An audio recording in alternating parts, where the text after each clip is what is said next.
Nakasalubong ka ba, nakakita ka na ba ng estudyante na tila hirap na hirap intindihin ng kanyang binabasa o sinusulat, ngunit matataas ang mga marka? Maligayang araw, aking mga kababayang Pilipino. Naririto ako ngayon dahil nais ko na pag-usapan ang isa sa pinakamalubhang problema na nararanasan ng ating bansa sa panahon ngayon, na kung saan naapektuhan halos lahat ng kabataan. Ang issue na ito ay walang iba kundi ang education system ng ating bansa. Nais ko na paunlarin ang ating bansa at ang mga mamamayan, ngunit mahirap magawa iyon at masakit sa aking damdamin na malaman ng mga estudyante na mismo ay hindi nabibigyan ng sapat na atensyon at maayos na pag-aaral dahil sa ating outdated education system na kung saan tila nawawala ng halaga pakinggan ang kasabihang ang kabataan ang pag-asa ng bayan. Ipinapakita ng FLEMS 2024 research, bagamat karamihan ng Pilipino ay marunong bumasa, sumulat at magbilang, malaking bahagi pa rin ng populasyon ang walang functional literacy, lalo na sa mga mahihirap na rehiyon. Ang hindi sapat na pag-unawa at paggamit ng kaalaman sa tunay na buhay ay nagpapakita ng malalim na pagkakulangan sa kalidad ng edukasyon sa ating bansa. Ano nga ba ang functional literacy? Nangangahulugan ito na ang isang tao ay may kakayahang bumasa, sumulat at mag-compute, at unawain o tukuyin ang kahulugan ng binabasa, sapat para magamit ang kaalaman sa pang-araw-araw na buhay. Sumakatuwid, ang functional illiteracy ay tumutukoy sa sitwasyon kung saan ang isang tao ay hindi nakakatugon sa lahat ng binabanggit ng kababayan. Halimbawa, maaring marunong bumasa o sumulat, ngunit nahihirapang unawain at gamitin ang impormasyong nakalap, o kaya naman kulang sa numeracy o comprehension. Kaya limitado ang tunay na paggamit ng edukasyon. At ano nga ba ang mga sanhi na malaking problema na ito?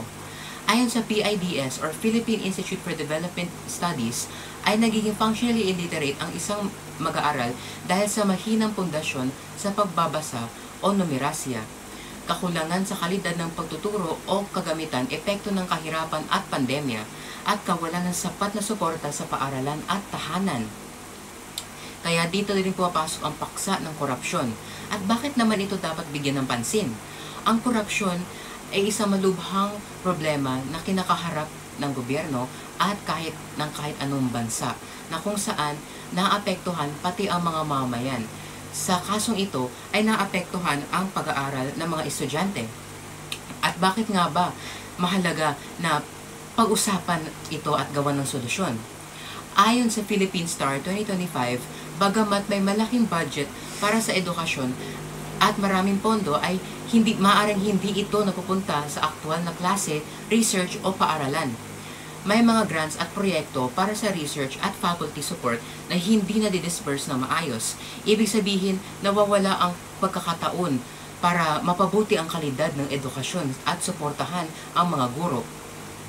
Paano naman natin maaaring solusyonan ang krisis na ito?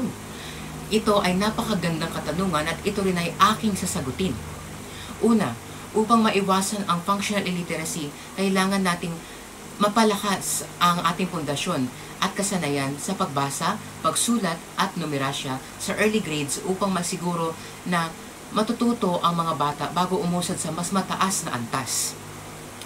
Pangalawa, mahalaga ring suportahan ang ating mga guro sa pamamagitan ng tuloy-tuloy na pagsasanay at sapat na teaching resources upang magamit nila ang epektibo at makabagong paraan ng pagtuturo.